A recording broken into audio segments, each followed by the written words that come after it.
최근에 출판된 책 중에 하마터면 열심히 살 뻔했다 라는 제목의 책이 있습니다.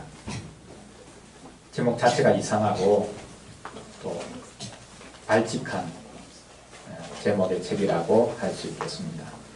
하마터면 열심히 살 뻔했다. 열심히 사는 것이 문제입니까? 아니죠. 열심히 살지 않아서 문제겠죠. 그런데 사실 열심히 사는 것이 문제가 될 수도 있습니다. 다른 사람들이 세워놓은 인생 매뉴얼을 따라 억지로 열심히 살아가야 되는 것, 그것이 문제가 될 수도 있는 것이죠. 열심히 사는 것이 어떤 경우에는 게으른 것보다 더 문제가 될 수 있습니다. 자기의 마음으로 열심을 다하는 것이 아니라 다른 사람이 세워놓는 틀, 그것을 위해서 또 다른 사람들이 기대하는 것, 그것을 위해서 열심히 사는 것, 그것은 자신과 사회를 오히려 망칠 수도 있는 것입니다. 오늘 출애굽기 23장 말씀은 끊임없이 일만 하지 말고 쉬어야 된다라고 말씀하고 있습니다. 하나님의 백성들은 쉬는 것이 무엇인지를 아는 사람들이라고 말씀하고 있습니다. 일하는 것만 아는 것, 열심히 일만 하는 사람들은 하나님의 백성이 아니라는 겁니다. 오히려 잘 쉴 수 있는 사람이 하나님의 백성이라고 말씀하고 있습니다. 오늘 말씀을 통해서 하나님의 백성들은 안식이 그리고 쉬는 것이 무엇인지를 아는 자들이라 라는 주제로 말씀을 전하려고 합니다. 첫째로는 일하면서도 안식해야 합니다. 둘째로는 열매를 기뻐하면서 안식해야 합니다. 마지막 세 번째로는 우리가 풍성함을 누리지 못해도 안식할 수 있습니다. 일하면서도 우리가 안식해야 하고 하나님이 주신 열매를 기뻐하면서 안식해야 하고 어떤 경우에는 풍요함이 없을 수 있는데 그때도 우리는 안식할 수 있다라는 것을 우리가 한번 살펴보겠습니다. 첫째로 일하면서 안식하라 라는 것입니다. 오늘 출애굽기 23장 말씀을 보면 하나님은 매 7년째가 되면 땅을 갈지 말고 열매를 뿌리지 말고 씨를 뿌리지 말고 땅을 묵혀두라. 1년 동안은 땅이 쉴 수 있도록 하라 라고 말씀하고 있습니다. 이유가 있지요. 7년째에는 거저 난 것을 가난한 사람들이 먹고 살 수 있도록 하라 라고 말씀하고 있습니다. 11절을 보십시오. 일곱째 해에는 갈지 말고 묵혀두어서 내 백성의 가난한 자들이 먹게 하라. 그 남은 것은 들짐승이 먹으리라. 내 포도원과 감람원도 그리할지니라. 일곱째 해에는 땅을 묵혀둬야 하는데 땅을 묵혀두더라도 거저 나는 것이 있죠. 사람이 씨를 뿌리지 않아도 땅 자체가 거저 내는 것들이 있습니다. 그것을 가난한 사람들이 먹도록 하라. 가난한 사람들이 먹고 그래도 남은 것이 있으면 누구 것이 된다고요? 들짐승의 것이 된다 라고 말씀하고 있습니다. 하나님은 짐승들도 배려하고 계신다라는 것을 알 수 있습니다. 당시에 가장 귀한 작물이었던 포도원과 감람원도 예외 없이 7년째에는 묵혀두라 라고 말씀하고 계십니다. 그래서 감람원과 포도원에서 거저 난 것도 가난한 사람들의 것이 되고 또한 심지어 들짐승의 것이 되어야 한다라고 말씀하십니다.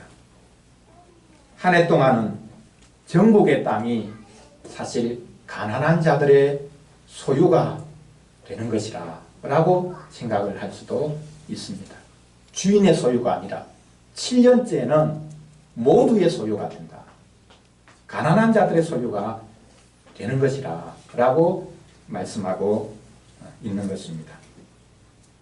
우리가 앞의 말씀을 통해서 7년째 하나님이 하라고 하신 또 다른 특별한 일이 있었죠. 그게 뭡니까? 7년째는 종을 해방시켜주라 라고 했습니다. 자, 7년째가 되어서 종이 해방을 받았습니다. 자, 그러면 주인의 집에 있을 때는 주인이 먹을 것을 주었죠. 그런데 이제 해방이 됐습니다. 자기 소유가 없지 않습니까?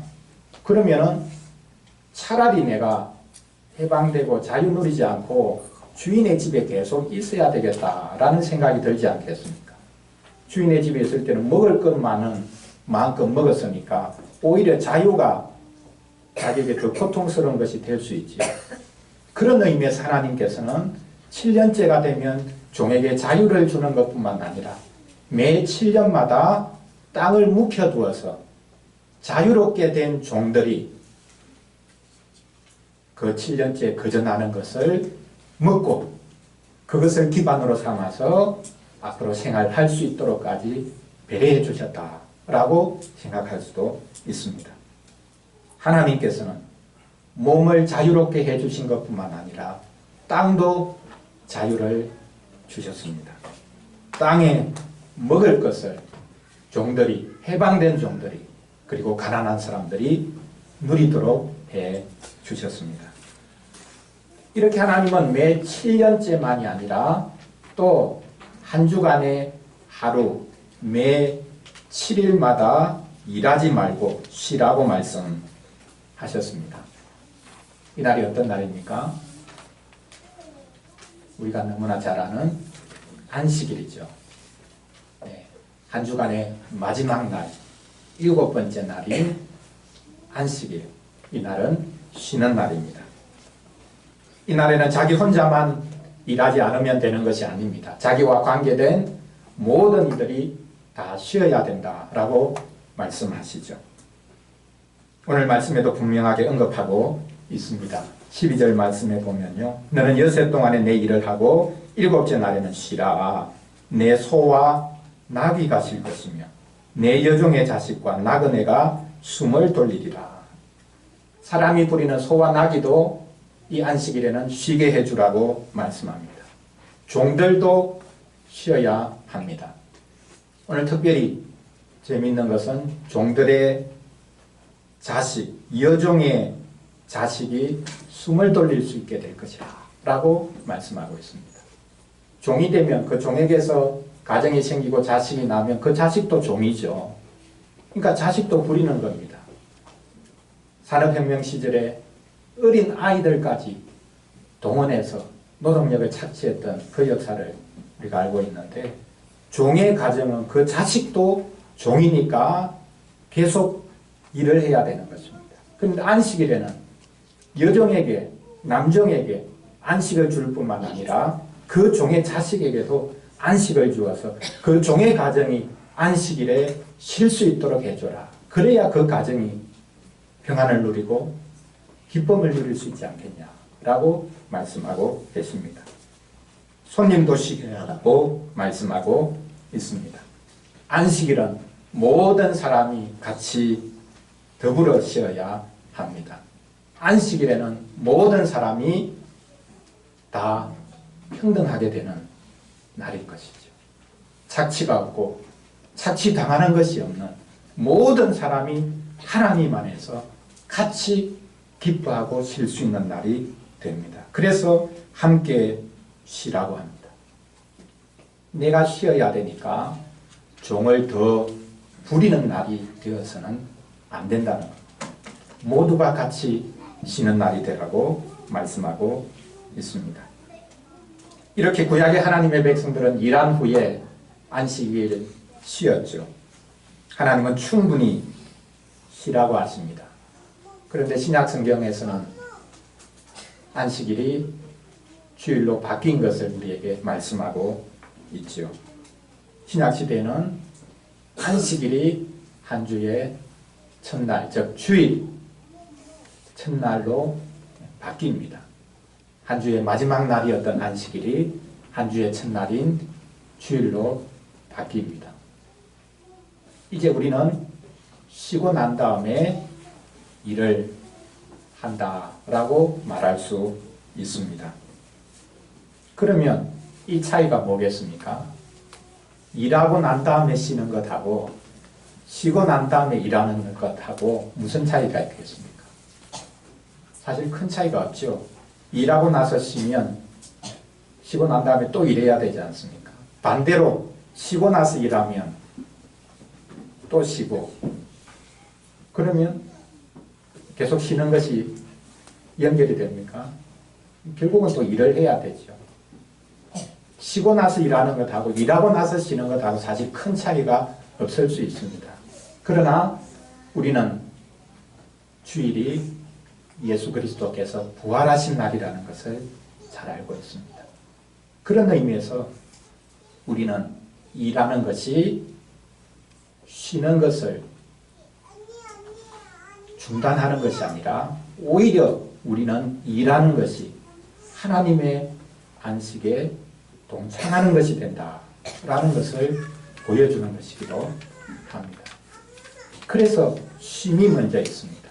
주일이 먼저 있습니다. 주일로 말미암아 한 주간이 시작됩니다. 그리고 나머지 한 주간의 일상의 날들이 따라오는 것이죠. 우리는 마저 못해서 일하는 것이 아닙니다. 죽지 못해서 일하는 것도 아니고 또한 밥벌이를 위해서 일하는 것만도 아닙니다. 우리는 살아난 자들이기 때문에 기쁨으로 일을 합니다.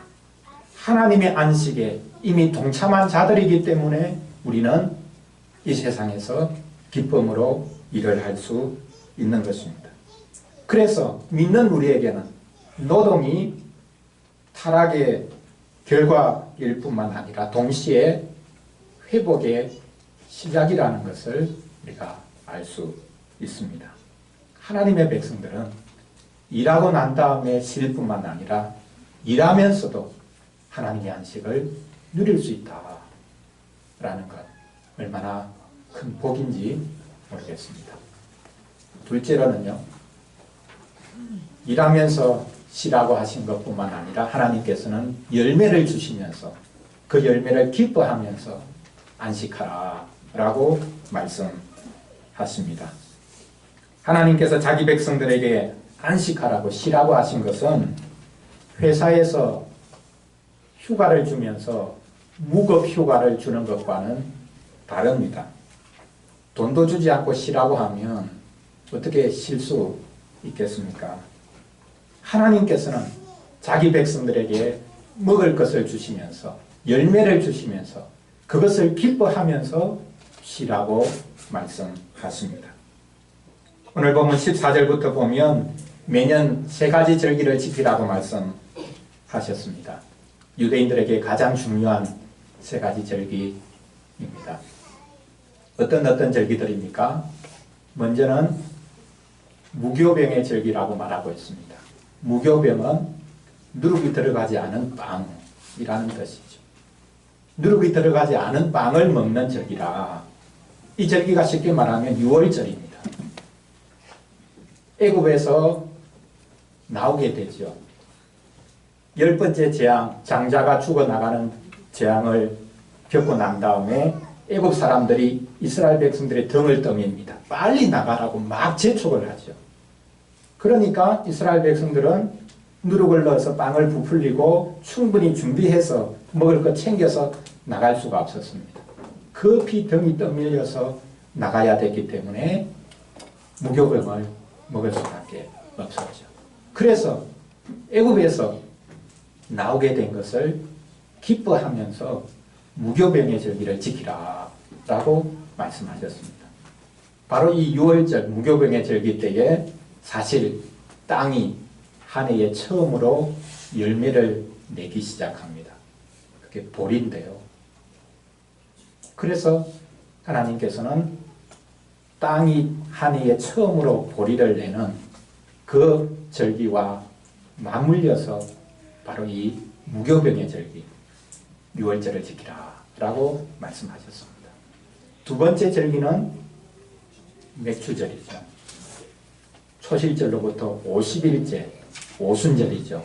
50일째 되는 날입니다. 이제 봄, 보리, 이삭이 나기 시작하면서 이제는 여름으로 넘어가는데요. 밀이 이제 추수되기 시작합니다. 그래서 밀 추수를 기뻐하면서 하나님 앞에 절기를 지켰습니다. 마지막 세 번째 절기는 오늘 본문에 뭐라고 말합니까? 수장절이라고 말합니다. 가장 엄밀한 의미에서의 추수감사절이죠. 가을에 모든 것을 추수하고 난 다음, 심지어 나무 열매도 추수하고 난 다음 절기를 지키라 라고 말씀하셨습니다. 이제 추수감사절을 지내고 나면 먹을 것이 풍성하기 때문에 긴 겨울을 안심하면서 보낼 수가 있습니다. 자, 그러면 이 세 절기가 다 공통점이 있는데요. 어떤 공통점이 있습니까? 하나님께서 먹을 것을 주신 것을 기뻐하면서 지키는 절기라는 것을 알 수 있습니다. 무교병의 절기조차도 땅이 처음 이삭을 내는 그것과 연관이 되어 있고요. 맥추절은 여름의 보리추수, 그리고 수장절은 가을에 모든 나무 열매까지 다 추수하면서 하나님 앞에 기뻐했던 절기입니다. 이렇게 이스라엘 백성들이 지켜야 하는 한 해의 가장 중요한 세 절기는 하나님께서 먹을 것을 주신 것을 기뻐하면서 지켰던 절기입니다. 하나님은 우리에게 일용할 양식을 주시면서 기뻐하라고 말씀하십니다. 그리고 그것을 가지고 안식하라고 말씀하고 계십니다. 하나님께서는 이렇게 세 중요한 절기 때에 이스라엘의 모든 남자들이 하나님의 얼굴을 보아야 된다고 말씀하고 있습니다. 쉽게 말하면 나중에 가나안 땅에 들어가게 되고 예루살렘의 성전이 세워지게 되면 절기 때마다 모든 남자들이 성전으로 올라가야 된다라는 뜻입니다. 그런데 절기 때마다 이스라엘의 모든 남자들이 성전으로 올라가는 것은 한편으로 위험천만한 일입니다. 왜 그렇겠습니까? 추수를 해야 되는데 남자들이 다 성전으로 올라가 버리면 추수는 누가 합니까? 그리고 남자들이 추수 때에 성전으로 다 올라가 버리면 대적들이 그걸 지켜보다가 너무 잘 됐다. 저들이 추수한 것 다 빼앗자. 그렇게 쳐들어오지 않겠습니까? 사사기에 보면 그런 기록이 있죠. 기드온 사사 때 일입니다. 하나님이 기드온을 사사로 세우기 전에 상태가 어땠는가? 추수 때가 되면 미디안 사람들이 쳐들어가서 추수하는 것을 다 훔쳐가 버리는, 다 빼앗아가 버리는 그 모습을 볼 수 있죠. 그래서 하나님께서 기드온을 사사로 세우셔서 미디안을 치게 하시는 것을 볼 수 있습니다. 자, 추수 때인데 모든 남자들이 성전으로 올라가 버리면 어떻게 됩니까? 추수는 누가 하고 그리고 이스라엘은 누가 지킵니까? 그런데 하나님께서는 모든 남자들이 이 세 중요한 절기 때 내 얼굴을 보아야 된다. 나에게 너희들의 얼굴을 보이라 라고 말씀하십니다. 왜 그렇게 했습니까? 추수가 누구로부터 오게 된 것인가 라는 것을 기억하라는 것이죠. 그리고 내가 너희들을 지키겠다. 추수한 것이 너희들에게 복이지만 그것이 너희들에게 안전을 주고 너희들에게 풍요함을 주는 것이 아니라 내가 너희들에게 열매를 주고 내가 너희들을 지키겠다라고 말씀하십니다. 그래서 불안해하지 말고 너희들 남자들은 다 나의 얼굴을 보도록 해야 된다라고 말씀하시는 것입니다. 우리가 아무리 수고해서 쌓아두어도 그 모든 것이 밑빠진 독에 물붓기가 될 수 있죠. 하나님께서는 포로 생활한 후에 약속의 땅으로 돌아가서 자기 집을 열심히 짓는 하나님의 백성들에게 말씀하셨습니다. 너희가 아무리 수고해도 너희들의 수고는 밑빠진 독에 물붓기다. 돌아왔는데 성전을 짓지 않고 각자 자기 집에 좋은 것을 누리고 자기 집 짓는 일에 바빴기 때문에 하나님께서 선지자를 통해서 말씀하셨습니다. 학기 1장 6절인데요. 너희가 많이 뿌릴지라도 수확이 적으며 먹을지라도 배부르지 못하며 마실지라도 흡족하지 못하며 입어도 따뜻하지 못하며 일꾼이 삭슬 받아도 그것을 구멍 뚫어진 전대에 넣음이 되느니라. 술술 다 새어 나간다는 겁니다. 너희가 아무리 수고해서 거두어도 거둔 그것이 다 그냥 새 나갈 것이다 라고 말씀합니다. 하나님께서 그렇게 새 나가지 않도록 도우시겠다고 말씀하고 계십니다. 미래를 걱정하지 말고 나를 기뻐하라고 말씀하고 계십니다. 하나님을 기뻐하면 하나님께서 너희를 보호해 주겠다. 너희들이 수고한 것 누리도록 해주겠다라고 말씀하고 계십니다. 먹을 것을 주시는 분도 하나님이시요 그 먹을 것을 잘 유지하고 기뻐할 수 있도록 하시는 분도 하나님이시라 라고 말씀하고 계십니다. 자, 일하면서 우리가 안식해야 되고요. 하나님이 주신 열매를 기뻐하면서 안식해야 되고, 마지막 세 번째로는요, 우리에게 풍성함이 없어도 우리는 안식할 수 있다. 이것을 한번 살펴보겠습니다. 하나님께서는 자기 백성들에게 일용할 양식을 주셨고 또 그것을 풍성히 누리도록 해 주셨습니다.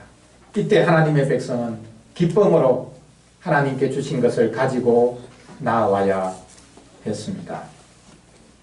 하나님의 백성들은 인색하면 안 되죠. 하나님께 마땅히 드려야 될 것도 드리고 또 하나님이 주신 것을 가지고 이웃들과 더불어 나누어야 했습니다. 그것이 바로 이 세 중요한 절기 때 해야 되는 일입니다. 하나님께서 주셨습니다 하면서 일정한 것을 구별해서 하나님께 올려드리죠. 그리고 하나님께서 우리를 위해서 주셨습니다 하고 추수한 것을 가지고 가난한 사람들과 더불어 나누어야 했던 것, 그것이 바로 이 절기 때 해야 되는 일이었다는 것입니다. 오늘 본문 19절에서 말씀하고 있습니다. 먼저 하나님께 드려야 될 것을 말씀하고 있습니다. 내 토지에서 처음 거둔 열매에 가장 좋은 것을 가져다가 너희 하나님 여호와의 전에 드릴지니라. 가장 좋은 것을 드리라고 말씀하고 있습니다. 이게 11조이기도 한데요. 여러분 11조가 뭡니까? 10가지 중에 하나를 하나님께 드리라. 제일 처음에 난 것을 드리라. 근데 여러분 한번 생각해 보십시오. 제일 처음에 난 것은 안 좋을 수 있습니다. 제일 처음에 익은 것은 가면 갈수록 더 좋은 것이 나올 수 있죠. 그러니까 기계적으로 제일 처음에 난 것, 이거 하나님 거다. 이게 11조 정신이 아니라 10개 중에 제일 좋은 것을 하나님께 드린다. 사실은 모든 것이 하나님으로부터 나왔습니다 라는 것을 고백하는 것이 11조죠. 그냥 숫자적으로 10개 중에 하나가 아닙니다. 모든 좋은 것은 하나님께서 주신 것이요, 하나님께서 주셨다는 것을 제가 고백함으로 이 작은 것이지만 하나를 구별해서 드립니다. 이게 11조 정신입니다. 근데 돈 같은 경우에는 좋은 돈, 나쁜 돈이 없지 않습니까? 근데 옛날 우리 부모님들은 11조를 하거나 헌금을 할 때 은행에 가가지고요, 신권을 달라. 그렇게 해가지고 빳빳한 돈 받아가지고 그것 가지고 헌금을 하기도 했어요. 그럼 신권이 뭐 국권 오래 사용한 것보다 뭐 더 좋은 겁니까? 아니죠. 미신적인 생각일 수도 있는데요. 그러나 그게 믿음의 표현이기도 했습니다. 하나님께는 좋은 것 드려야 된다. 돈이 좋고 나쁜 게 없죠. 금액이 똑같죠. 그러나 열매는 다릅니다. 같은 사과, 같은 열매라도 좋은 게 있고 나쁜 게 있죠. 그래서 11조라는 것은 10개 중에 그냥 하나가 아니라 가장 좋은 것을 구별해서 하나님께 드린다라는 의미였습니다. 이게 11조 정신입니다. 하나님께 예물을 드리는 것은 거래가 아닙니다. 자기가 바친 것보다 하나님께서 더 많이 갚아주실 것이라고 생각해서 바치는 것이 아니죠.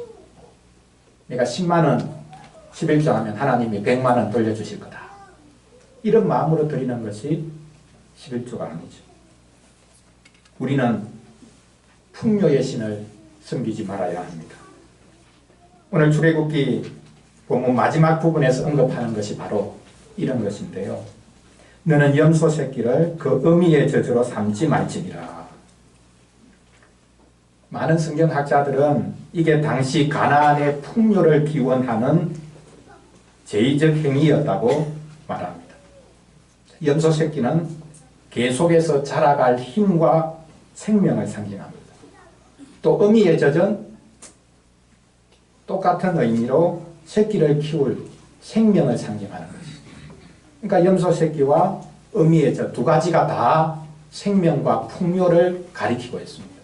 생명과 풍요를 가리키는 이 두 가지가 같이 있는 것이고, 그러면 2배, 3배로 더 풍요함이 생길 것이다.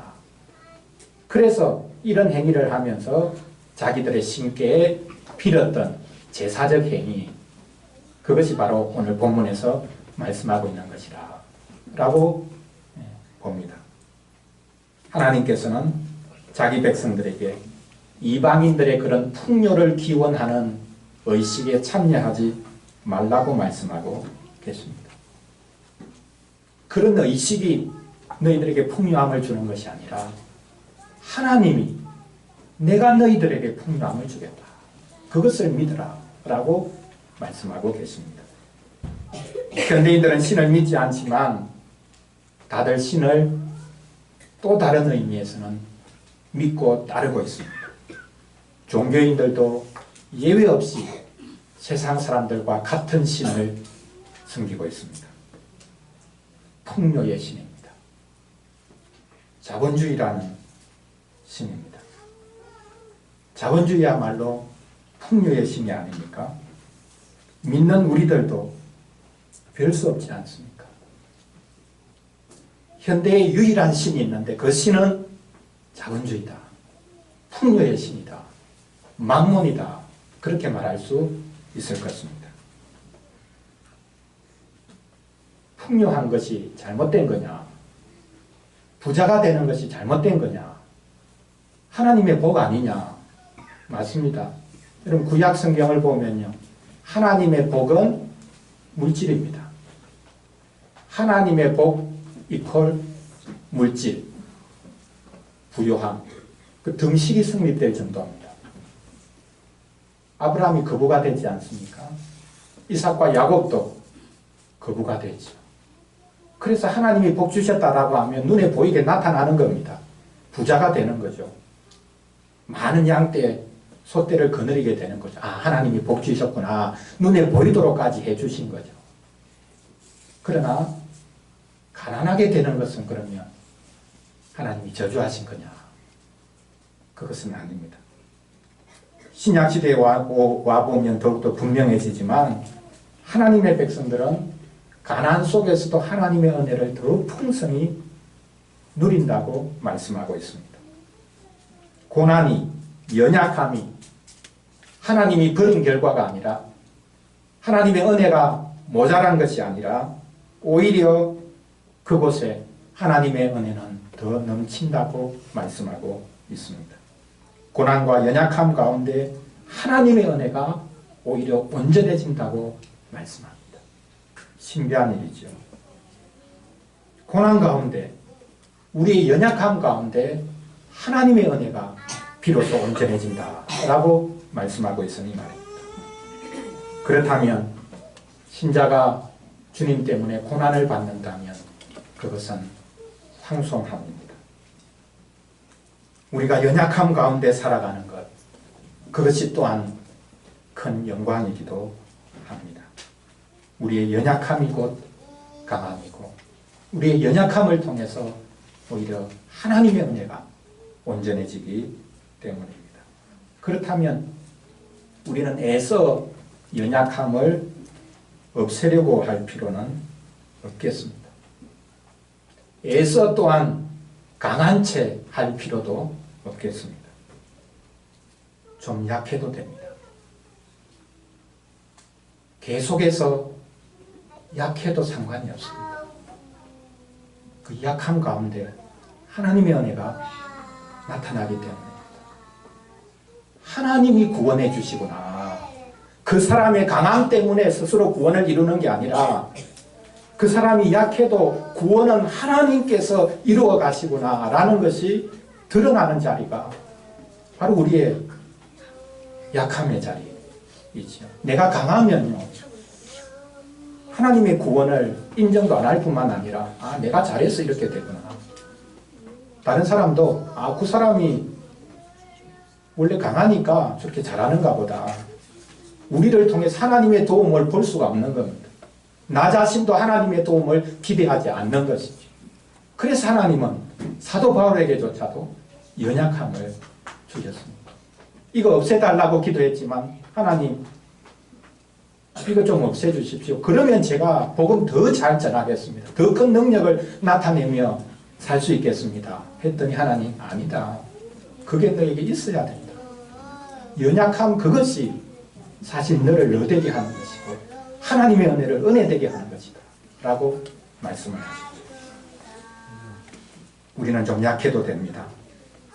특히 자본주의 시대에서는 자발적인 가난 선택이 하나님을 바르게 섬기는 길이 될 수도 있는 것입니다.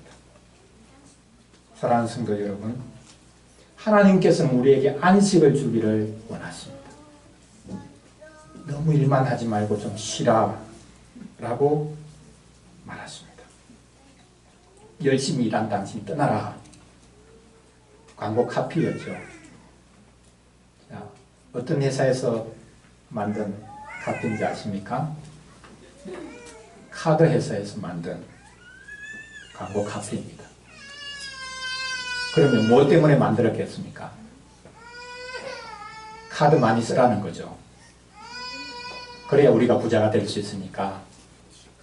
당신들은 가난해져도 모르겠고 우리 카드 회사가 부자가 돼야 되니까 열심히 일한 당신 떠나서 카드 열심히 긁어대라 라는 것이죠. 하나님은 우리에게 뭐라고 말씀하시겠습니까? 아무 의의가 없는 너희들 쉬라. 내가 너희에게 안식을 주겠다 라고 말씀하십니다. 말로만 깨우시는 것이 아니죠. 그리스도를 보내셔서 우리를 위해 일하심으로 우리를 쉴 수 있게 해 주셨습니다. 오늘 두 번째 본문인 요한복음 5장에서 말씀하고 있습니다. 예수님이 친히 하신 말씀입니다. 안식일에 병자를 고쳐주니까 왜 안식일에 일하냐, 율법 어겼다, 그렇게 비방하니까 예수님이 말씀하십니다. 나의 아버지께서 지금까지 일하고 계시니까 나도 일할 수밖에 없다. 우리 보고는 안식일에 쉬라고 하시고 하나님은 쉬지 않으시는 겁니다. 왜? 안식일에 우리를 쉬게 하시기 위해서 하나님은 안식일에도 일하시는 분이다. 우리의 구원을 위해서 일하시는 분이다 라는 것을 보여주고 있습니다. 예수님은 안식일에도 쉬지 않고 일하심으로 우리를 마귀와 모든 죄악의 권세로부터 건지시고 우리를 쉬게 해 주셨습니다. 어린이를 위한 질문 3번 문장인데요. 자, 여기 뭐가 들어가겠습니까? 우리는 무엇으로 인해 잘 쉴 수 있다? 뭐겠습니까? 네. 무엇이 아니라 누구죠? 네. 예수님으로 인해, 그리스도로 인해 우리는 잘 쉴 수 있습니다. 우리는 이제 제대로 쉴 수 있습니다. 우리는 이제 좀 쉬어도 됩니다. 너무 자신을 몰아세우지 마십시오. 남보다 뒤처진다고 불안해하지 마십시오. 세상에서 말하는 진보라는 것도 사실 대단한 것이 아닙니다. 진보를 위해서 열심히 일을 하면 그 사회가 진보하는가? 그렇지 않습니다. 우리가 마귀와 죄의 권세로부터 벗어나는 것. 그것이야말로 가장 큰 일이요, 가장 큰 안식이요, 가장 큰 진보입니다. 이런 안식을 우리 모두가 누릴 수 있기를 간절히 바랍니다. 기도하겠습니다. 하나님 아버지, 쉬지 못하는 저희들에게 쉬라고 하시니 감사합니다.